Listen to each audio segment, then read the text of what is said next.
Oh, that new Cookie Run game released? I didn't even realize that. I won't really bother as it's just a puzzle game. They're admittedly not my thing. Welcome to the Witch's Castle! Oh!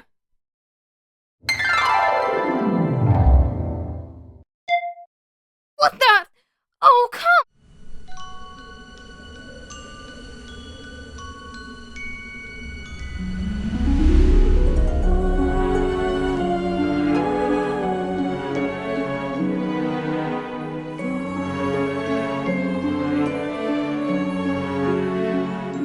Hello there, I am Hat Cookie, and Cookie Run has always been one of my favorite games.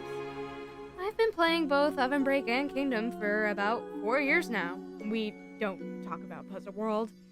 Both of these games have taken over my life, and I don't think I'd have it any other way. Both games have their pros and cons, but they're both fun in their own ways. So when hearing about Witch's Castle, I was admittedly interested. Yes, puzzle games like Candy Crush and Puzzle World are not really my thing. However, this game still looked really promising. Plus, there are always exceptions to the rule, so maybe Witch's Castle will blow my expectations away and will be an overall really amazing game. Oh, how I was so wrong.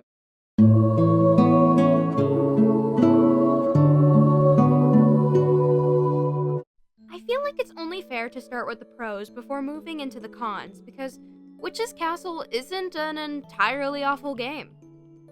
The main thing that Witch's Castle does well is with the art and the art direction. The art is absolutely beautiful, and so is the aesthetic. In particular, the stop-motion animation used for the beginning cutscenes are really amazing and cool. It gets you visually hooked and interested in what's happening. It's also just overall really well done. Even for the regular 2D animated parts, the art is great. The character designs and the direction for them are always amazing. If there's one thing that all Cookie Run games are good at, it's the character designs. They eat every time.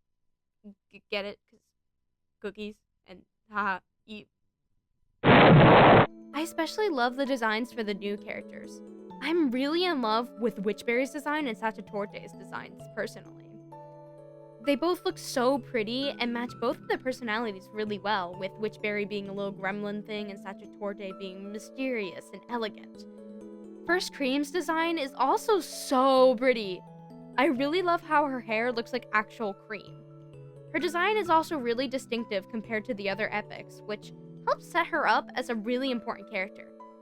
The designs are even good for the human characters like the witches. We always knew that the witches would be part of this game. After all, it's in the title of the game. Though their addition is really nice nonetheless, especially with their designs. Their designs are all so good. Say what you will about this game, but you can really tell how much effort they put into the game's art. I will definitely be buying the art book, even if I don't really like this game. Though even then, the good quality in art shouldn't be too surprising, since this is the same studio that worked on Kingdom. Speaking of, since this game is made by Studio Kingdom, we also get voice acting. I only played the English dub, so I can only really speak for that part of it, but I still think the voice acting is good overall. The same voice actors for Kingdom have come to reprise their roles, in addition to new voice actors for both new and old characters, which includes Ginger Bright and Dozer, which I also have to praise. I really love Ginger Bright's addition in this game, especially since she's currently not in Kingdom. I also really love how her character is rewritten. No longer is she just Ginger Brave, but girl. She also has her own personality. She's bright and cheery, but in a really unhinged way, which makes her such a fun character. Cookies like us need life potions handy at all times. If we don't, we'll get all stale and icky. Becoming stale looks so scary. Yup. But don't worry. Once you take a good look, being stale doesn't seem so bad.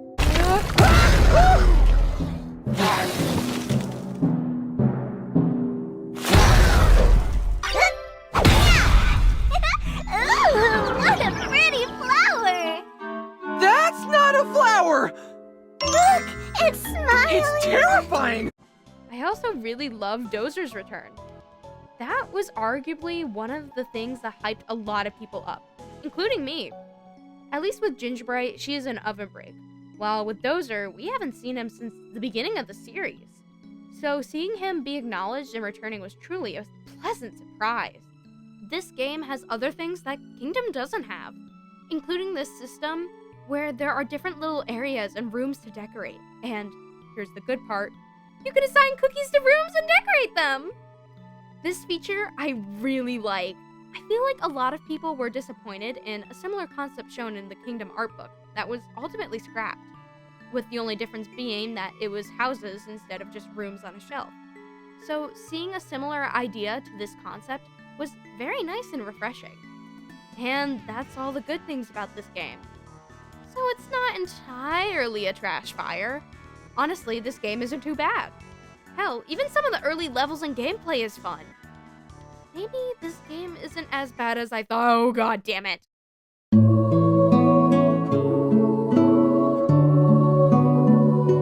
As many good things there are about this game, there are many, many bad things. For starters, the actual gameplay. As I said before, the early levels are quite fun. However, as soon as you hit level 50 or 56, the levels become increasingly harder and more pay to win. This is because a lot of the levels have RNG involved, meaning wherever the pieces are placed are completely left up to random chance. This is extremely flawed, especially as the levels get more complicated with more tasks to do and less movesets. There isn't really a strategy to this game. It's all reliant on luck, which is extremely flawed and not at all fun for the player. It just leaves hours of frustration and annoyance. This is especially the case when it comes to power-ups. Ugh. We will get more into the individual power-ups later. For now, just know that they're very hard to obtain as a resource. This is especially true if you're stuck on a level, because the main way you get more power-ups is by completing levels. You can buy power-ups with crystals, which crystals can be produced with certain decors. Decors can also produce other materials for you, with each varying in usefulness. So, I guess that's good, except it isn't. The main problem with decors is that it'll produce materials, and then after producing a certain amount of materials, it just stops. This is so frustrating, especially when it comes to crystals, which is your only other way of getting power-ups and other shit. It makes you wonder what even is the point of decors. Comparing this game to Kingdom again, in Kingdom you have decors that produce various things, though they never stop producing them.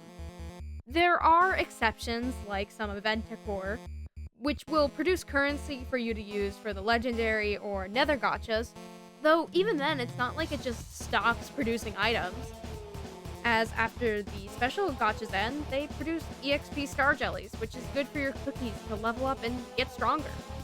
The items never stops being useful, which is the problem in Witch's Castle. What's the point in even having these items or decors if they serve no purpose? Sure, they still may look nice and pretty, but even then it's still so frustrating. That's not even touching on the fact that the gacha is bullshit, which, let's talk about that, shall we? The gacha absolutely sucks ass. It's way worse than Kingdom's gacha system. The issue isn't even the fact that epics are hard to obtain. I was already kind of expecting that, considering how latte and espresso used to be so hard to obtain during Kingdom's early days due to the lack of characters, epics in the beginning. No. The issue is that it's hard to obtain new cookies, period, including common cookies. Witch's Castle's gacha works by having 3 dice. You roll the dice by paying with coins. The dice roll at random and matches one of these icons. These icons are cookies, the characters that you play with, furniture, decors that you can put in your cookies' rooms and in other rooms too, residents, creatures that just kind of walk around different rooms and areas, presents, essentially anything can be a present, from power-ups to crystals, and chests are similar to presents, but different in the way where you can choose between residents, furniture, and cookies for a very small reward. Like, for cookies, that reward is usually soul drops, this game's version of soul stones. Anyways, When the dice is rolled, depending on what icon is rolled, it usually adds up to the meter. If you roll all 3 of the same thing, like for an example, all 3 dice rolling as the cookie icon, then you get a 100% chance at an epic. Now that I've explained the gacha system, let me explain why this system is shit. Oh boy, where do I begin? First off, there are way too many fucking fakes in this gacha. The presents and chests should be its own separate gacha. Hell, even for the presents and chests, they should be in a free daily reward type of system like Kingdom has. Having them both in this gacha alongside the other shit is just way too much. Hell, even with just removing these aspects, there's still too much happening in this gacha. Furniture, cookies, and residence should all be in their own separate gacha. It works this way for both Kingdoms and Oven Break's gacha, at least when Oven Break still had a cookie and pet gacha system. Though hey, at least there's a mileage point system, right? There isn't a mileage point system? Hey, yeah, so Witch's Castle does not have a mileage point system? That has been replaced with a meter, which is far worse than the mileage system. With the mileage system, the way it worked was with enough gacha pulls, you could earn mileage points. With those points, you could buy literally whatever you want with them. Though for this specific case, I'd like to emphasize that you could buy whatever cookie soul stones that you'd want. Which, if you get up to 20 soul stones, you'd be able to unlock that cookie. With enough time and patience, you could get the cookie that you want and invest in the cookie that you want. With this bar system, you can't do that. Using cookies again as my example, if the dice lands on cookies enough times, it fills the bar at the top. Once the bar is full, you usually get a reward. However, you don't get to choose that reward. That reward is random chance, and usually the reward is a few measly common or rare soul drops. You see the problem here, right? This system is awful. You can't get anything good nor decent this way. It makes it almost impossible for players to really be able to grow. During my time during Witch's Castle, I was only able to get Gingerbrave, Gingerbright, Devil, Vampire, and Cream Unicorn. And I played through 70 levels! The fact that I only got one other epic besides Vampire, your starter, is considered extremely lucky and rare! That isn't a fair system. And while I'm aware that gachas are never really meant to be fair and are really just tools to get you to spend more money in-game, I call this gacha system bullshit. Especially when, for Witchberry's featured gacha, you only get a few free-to-play pulls. All other pulls you have to pay for. It isn't even like this for Kingdom's Legendary and other gachas. I genuinely cannot stress enough how Witch's Castle's gacha is genuinely one of the worst parts of the game. And we're not even done yet. I'm only halfway through my problems with the game. Remember when I mentioned how Vampire is your starter? I have an issue with that, frankly. Why is Vampire your starter? This may be nitpicking, but that doesn't make any sense to me. Comparing Witch's Castle with Kingdom again, in Kingdom, Chili Pepper is your starter. This makes a lot of sense to me, as Chili Pepper is part of the main story. She becomes the main character alongside Gingerbrave and the others, so it makes sense to have her as your starter epic. Vampire isn't ever part of the main storyline to my knowledge, so it genuinely doesn't make any sense to have him as a starter. I feel like Witchberry would be better as a starter because she's kind of become Witch's Castle's figurehead, and she's kind of part of the main story already, with her being one of the first cookies Gingerbrave meets on his adventure. I know they need a feature gacha, but honestly, there are already so many new characters in Witch's Castle, why can't they just make it one of them? Anyways, nitpickiness aside, and going back to the power-ups. Yeah, remember them? Let's circle back to that, shall we? Power-ups can really make or break your game, depending on what power-ups you get or what power-ups you're able to use. I think it'll be best if I explain what each power-up does and then its faults. Starting off with the power-ups that get you simply by matching enough tiles, you have the Rocket, Bomb, and Bear. The Rocket goes either up or to the side, and when you press on it, it clears the row in whatever direction that it's going. The problem with the Rocket is that there's no way to tell if it's going up or to the side. For me, what happened most of the time would be me on my final few moves and really needing a rocket to go up or to the side to clear a level. And instead of getting the rocket that I needed, I would get the rocket that would go in the exact opposite direction. Yeah, this caused me to rage the most consistently. Moving on to the bomb. The bomb is probably the best out of these 3 power-ups. The bomb essentially clears a good few blocks out of the way. Pretty simple enough and straightforward, I have no issues. The bear, however, while not being as bad as the rocket, isn't as good as the bomb. The bear basically clears blocks that matches its color. So if you have a red bear, it will clear every red block. Like I said, the bear isn't bad. However, a majority of the time, I found it to be quite useless, unless for very specific situations and dash-or levels. Or if it was combined with the bomb or rocket. However, the bear does get at its most usefulness if it becomes a rainbow bear, which clears almost every tile in a huge explosion. The rainbow bear is very useful and is the best power-up in the game. There are other power-ups that you can get only by paying for with crystals or by winning levels. These power-ups are very far in between and are very hard to really obtain. However, they are all still fairly useful. I don't really have individual complaints for any of them, besides the fact that they all need to be easier to obtain, especially when the levels are already so RNG heavy as is. Though the next thing that I want to talk about are cookie skills. Cookie skills, in a way, are just another power-up, with each cookie doing a different thing, and each cookie ranging in usefulness with their skills. However, the main problem across the board is life potions. Life potions are what gives your cookie enough stamina to perform their skill. If your cookie is out of stamina, then they cannot perform their skill. Usually, from what I've noticed, your cookie can perform their skill twice before needing another life potion. However, like everything else in this game, life potions are not easy to obtain. So, meaning, if your cookie runs out of stamina, and you don't have any life potions, that cookie is entirely useless until you get more life potions. Why the fuck did they ever think this was a good idea? Again, this just adds to all the frustrations that are already there. Frankly, the additions of life potions are just entirely unnecessary and are just another thing that's made to fill up Dev Sister's pockets. Fuck this game, man.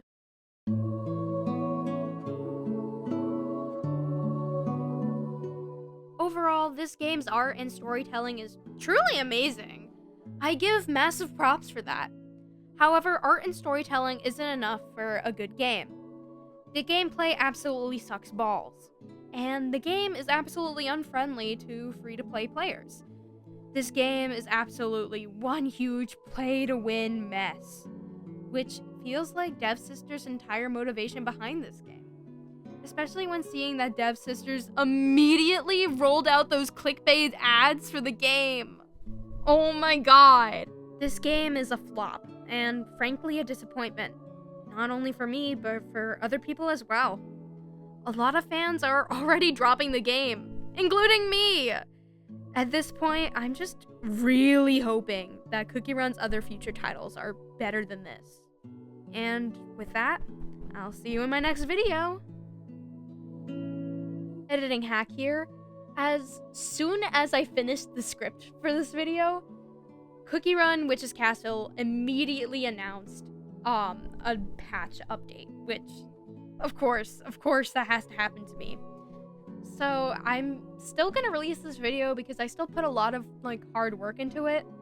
However, I still feel like it would be wrong not to acknowledge that, and hopefully by the time the update drops by April 1st, a lot of these problems will be solved. And with that, thanks for watching, and yeah, this is my first video essay. I'm planning to make more, and if you're interested, please like, comment, and subscribe, and yeah, I'll see you around.